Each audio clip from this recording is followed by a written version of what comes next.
have a special guest, and her name is Svitlana. She's going to introduce herself soon. But the goal of having her on the channel is to talk about entrepreneurship.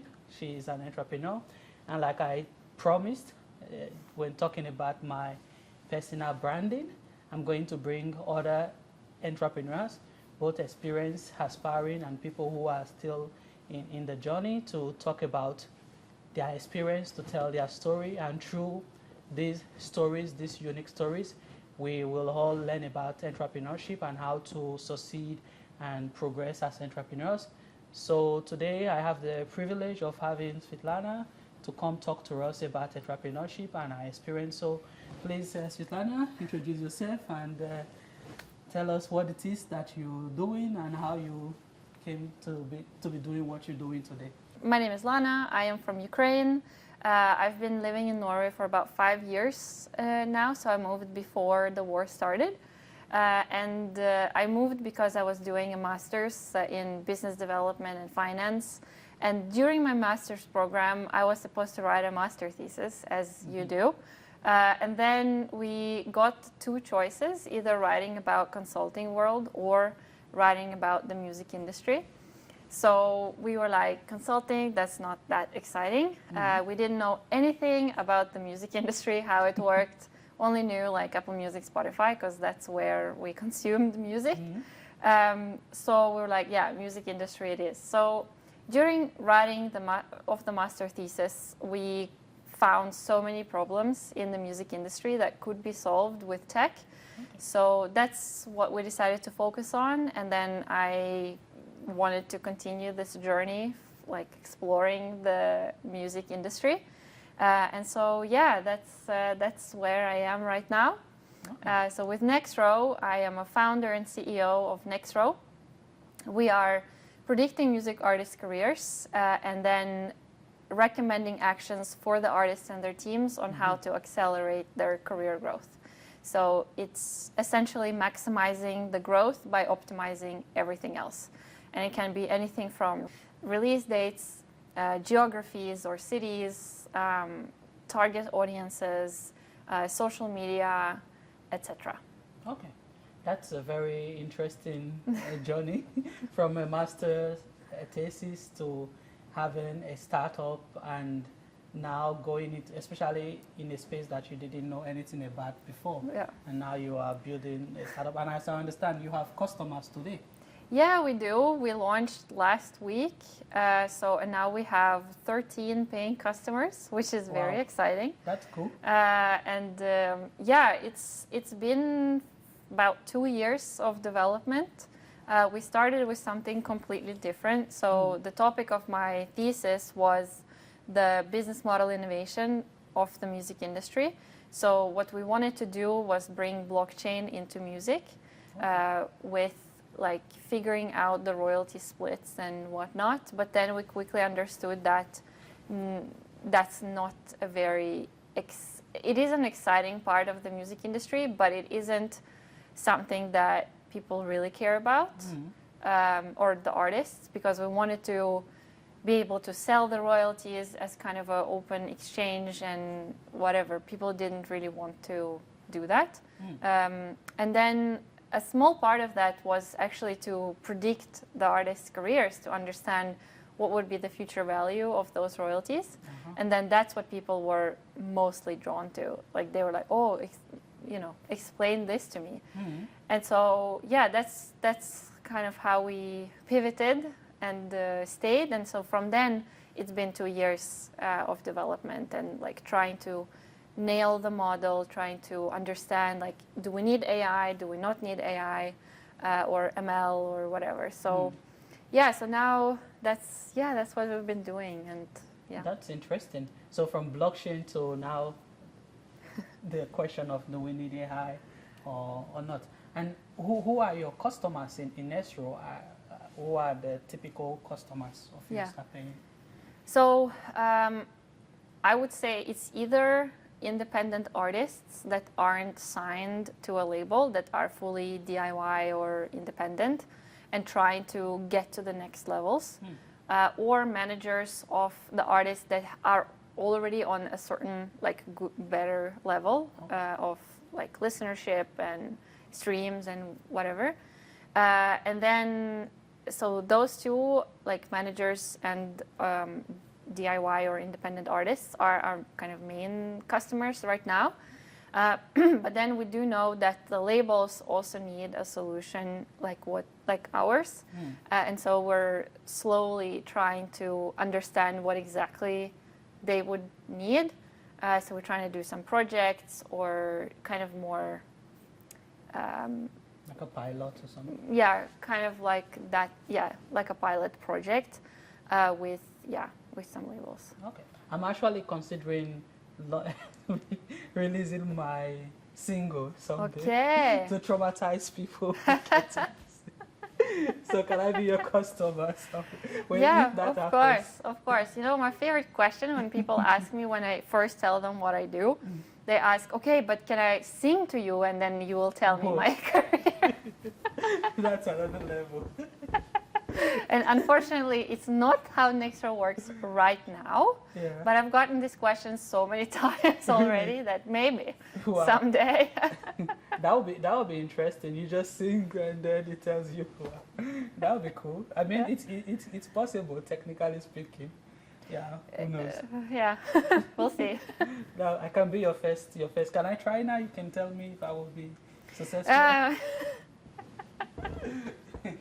Okay, so like let's say I'm an independent musician or trying to become a musician. How can Nexro help me?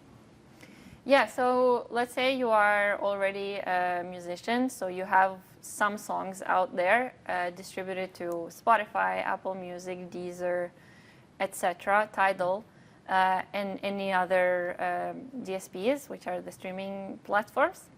And then you are reaching a certain level. Let's say you have 1,500 listeners on Spotify.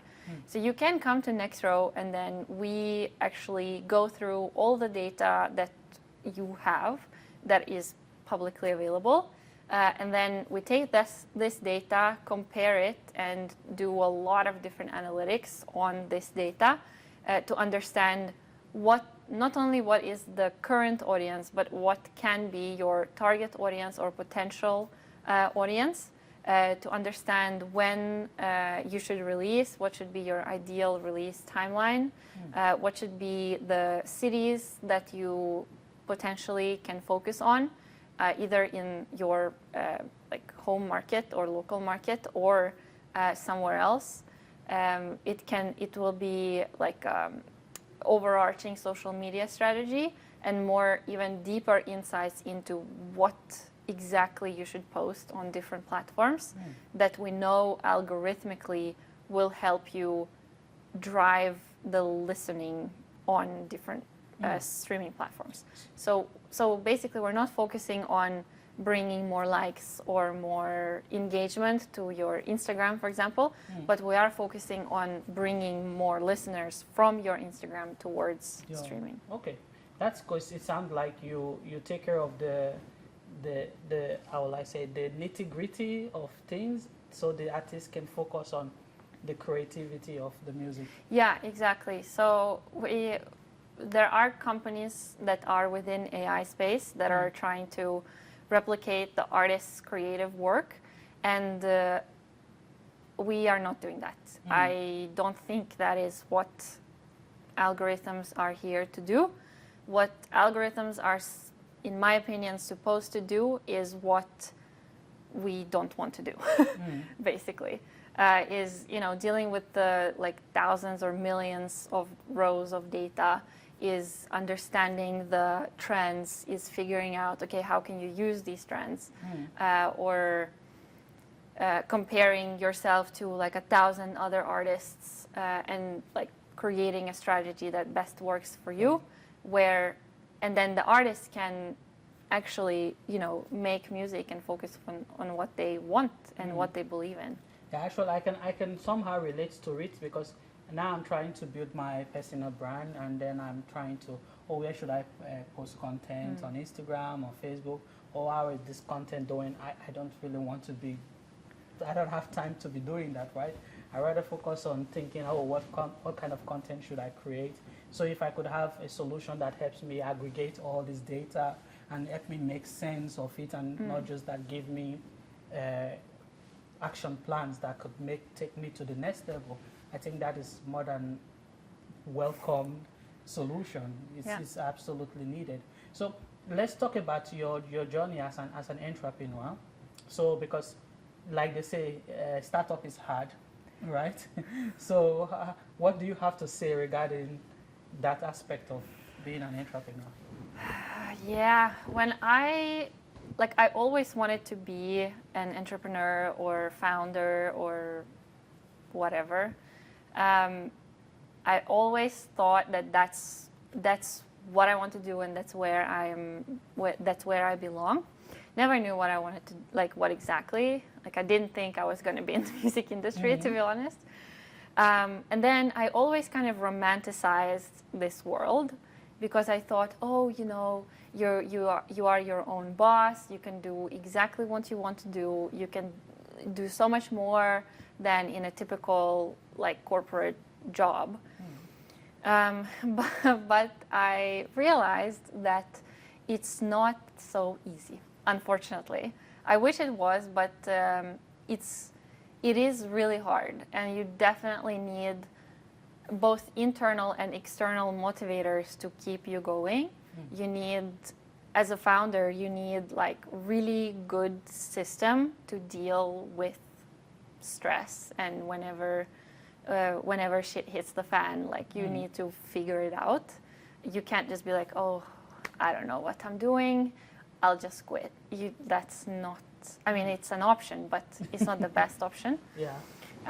So yeah, there's so many things that can go wrong and that will definitely go wrong, that you just need to have this inner and outer, what's it called, safety net of people that are there to help you and are there to see you succeed, or to see you actually get somewhere. So I think that's super important. And then also, of course, having the team. So that's just for the founder, right? But then in the startup, having the team that is ready to, if something goes wrong, where people are ready to get in there and fix it fast, because things will go wrong, both on the tech side, on the people side, on investor side, whatever, and then you have to somehow figure it out. So having people around you, including the team and mentors, advisors, friends that are there to listen and give advice, that's super helpful. That's interesting. And we talk about having a support system that can help you deal with the stress, and also having external and internal motivator. Can I ask, for you, where have this come from? How, where did you find your support, your strengths, your motivation? How are you finding that? I think for me, it's first is the team. So seeing, if I am lacking motivation, I know that my team isn't, and vice versa. So it's kind of a balance. And then having, I'm very lucky, where I can call my parents and then be like, oh, I don't know what to do. Because my parents are entrepreneurs, especially my dad and my dad's family. They've been doing business forever. So I can always call my parents and be like, I don't know what to do here, give me some advice or tell me how to fix it. And my dad will definitely help. And then there are some other friends that I've met throughout my career, because I worked, before I joined Nexro full time, I worked in different companies.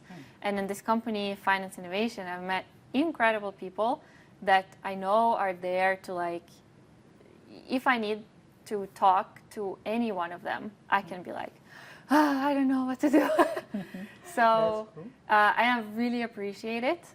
And then just my friends, friends who also are struggling with different things and who have like experiences both from the startup world, but also from like super like management consulting or like industry corporate world.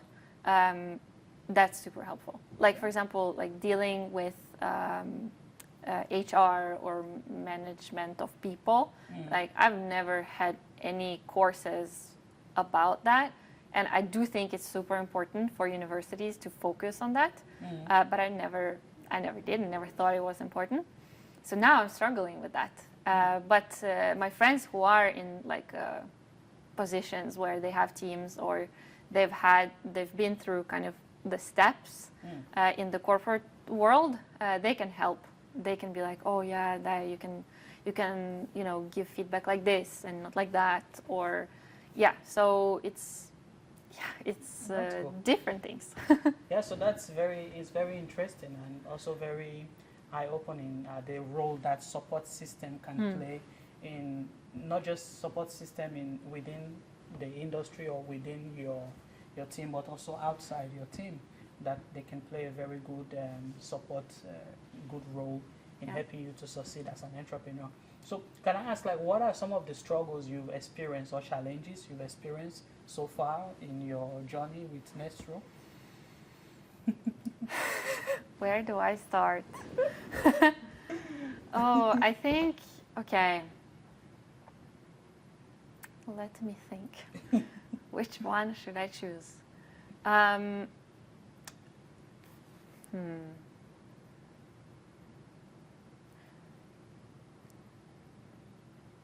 I think at first, it's kind of what we talked about before recording.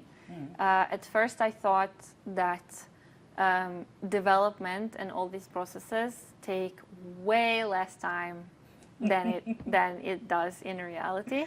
Yeah. And also, like, understanding that when people tell you, okay, I can get this done in 1 month, you have to add like 1 more month in your head to then not be shocked that this is not going to happen in 1 month. And then also whenever you are, because talking to investors, customers, etc., I'm like the only or one of the 2 people in Nexro who are kind of external. I guess I'm mostly external than internal. I mean, team-wise, and so whenever the team tells me, okay, this will be shipped in like 2 weeks, I used to say to people, okay, this will be shipped in 2 weeks to investors or customers. But then I learned that that's not going to happen. So now I have to be like, okay, what are the steps that we're taking to get this to 2 weeks? And then also, are we sure this is going to be 2 weeks? And then I still add like a week or so. Yeah, I'm laughing because I am very much guilty of that.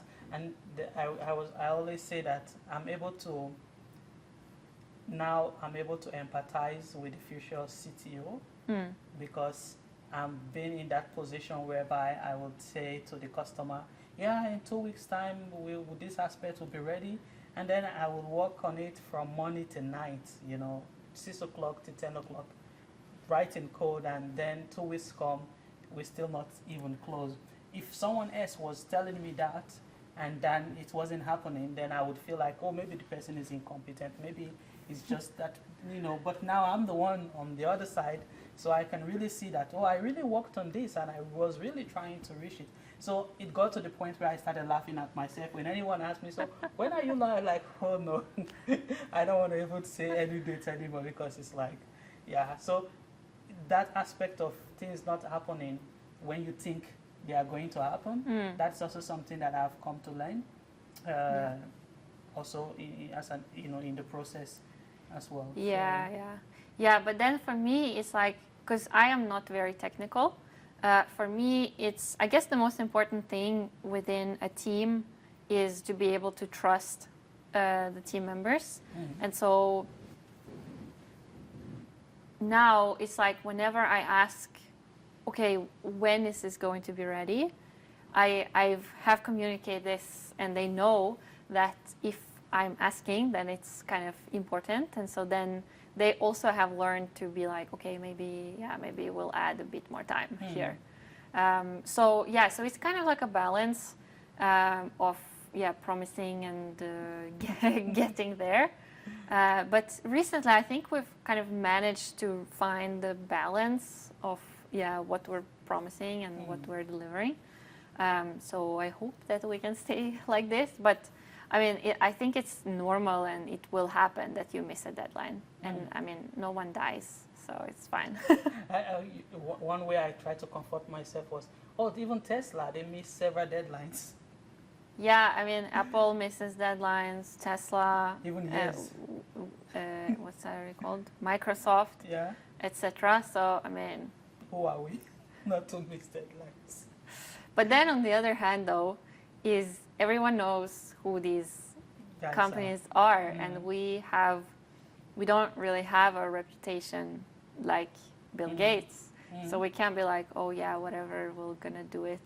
So we have to remember that whatever we say to people, it's very important to get there, because then that's how you build this reputation and that's good. So as an entrepreneur, what quality of yours would you say has been most instrumental in helping you, in sustaining you in the journey of entrepreneurship?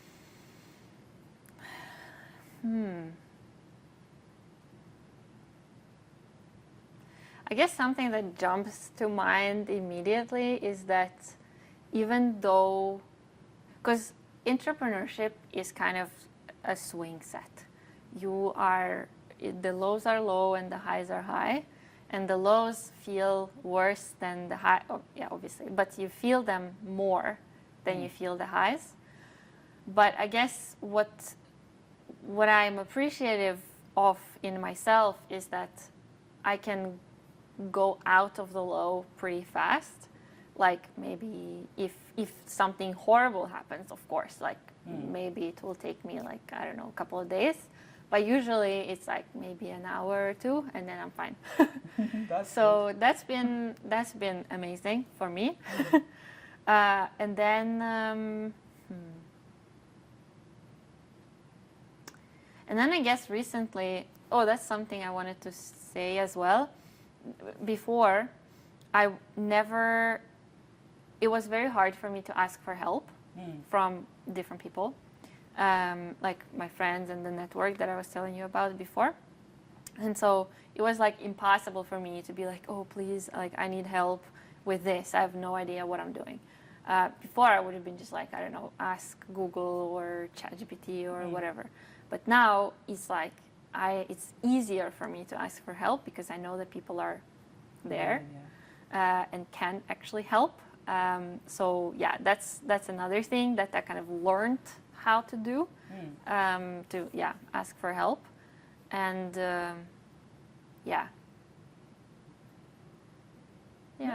Okay. So what advice would you give to other people out there who are trying to be entrepreneurs or who are in the process? What would you say to them? Brace yourselves. Brace yourself for impact. Get ready. Yeah, because, like it's kind of like with me before when I was thinking that this entrepreneurship journey is going to be so magical. And it is, but it's also really hard. So only do it if you know you want to do it. Like, don't do it otherwise. If you're not ready for it. If you're not ready, if you're like, I don't know if I'm ready for the risk. I don't know if I'm ready to leave my cushiony job. I don't know, blah, blah, blah. Don't do it. Yeah, that's very good advice because it's a lot of risk involved also with being an entrepreneur. And if you really don't know why you are doing what you're doing, or if you are ill prepared, it can take toll on your life. Yeah, I wouldn't say like ill-prepared, because you kind of have to be crazy to do it. And you don't have to have all the plans and everything figured out before you do it. So you can just do it if you really think that, oh yeah, this is exactly what I want, and you have like, you're crazy and you're like, yes. But if you don't have this feeling of I have to do it, otherwise I can't live, or like something like that, don't do it. That's a very, very important point that you made there. It's like you have to feel like it's your destiny, basically. What is entrepreneurship to you? How would you define entrepreneurship? How would I define entrepreneurship? As a noun? As a noun? I'm not really sure. Yeah, as a noun, as a verb, as adjective. Just any entrepreneurship in you. I guess it's a journey. It's a journey of self-discovery. It's very corny, but it's a journey of self-discovery, and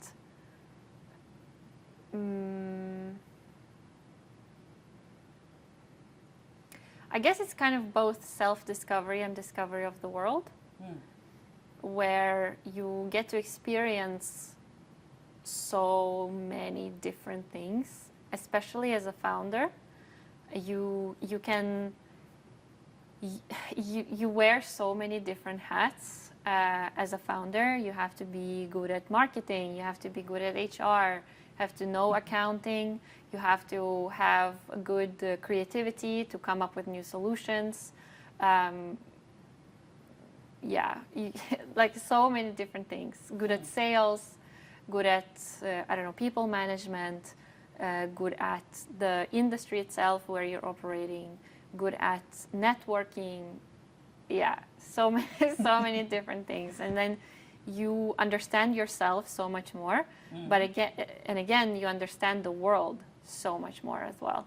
So it's kind of both, but I guess it's also the same. Yeah, I think I totally agree with you that it's a journey of self-discovery. I think that's like very all-encompassing way of defining it, because like you said, you learn about yourself and you learn about the world, and by learning about the world, you're learning about yourself. Yeah.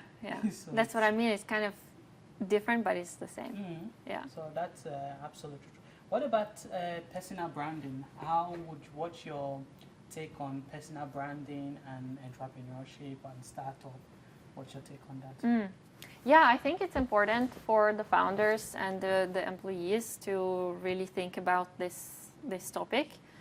And with the data, since we are in data, we see that the best thing to do is to be yourself when you're trying to build your personal brand, is to connect with the audience in a way that you're showing yourself, and not so much have these like super high quality pictures or videos or like content basically, but rather show your personality, show you're funny, or you're smart, or you're quirky, or you're you love dogs or whatever. And that's what people really relate to. And people want to, I guess it's about social connection. People don't connect to businesses unless that business is really focusing on personality of the customer or the business itself. So yeah, if it is genuine, if it is human, then it would work. Okay. Because then people will relate with it. That's cool. So it's all my experience, like I was relating. I see that when I'm trying to build my personal brand, that I see that I observe more trust from the customers that I go to, because they don't just see this guy coming to them and asking them to do something. They also see that, okay, he's putting some content and so on and so forth. So it's very relatable I still have a lot to learn when it comes to doing personal branding, and I hope you will get better with time. But yeah, I agree with you that personal branding is a thing. Although for me it's a bit scary, you know, like Yeah. because people will just go there and write, they can write some nasty comments and infuriating stuff, but it's part of what it is, right? Yeah, but it's not about you though. Mm. It's about them. Mm. So whatever nasty thing people write about you personally or the brand or the vision or the whatever, you know, anything that you put out there, is just them, you know, sitting there with their phone or their computer and having nothing better to do than to write this nasty comments.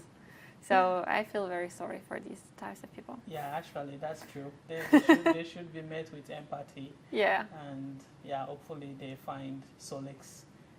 Yeah. Yeah. That's true. Okay, so thank you very much. I really appreciate the fact that you took the time to talk with us.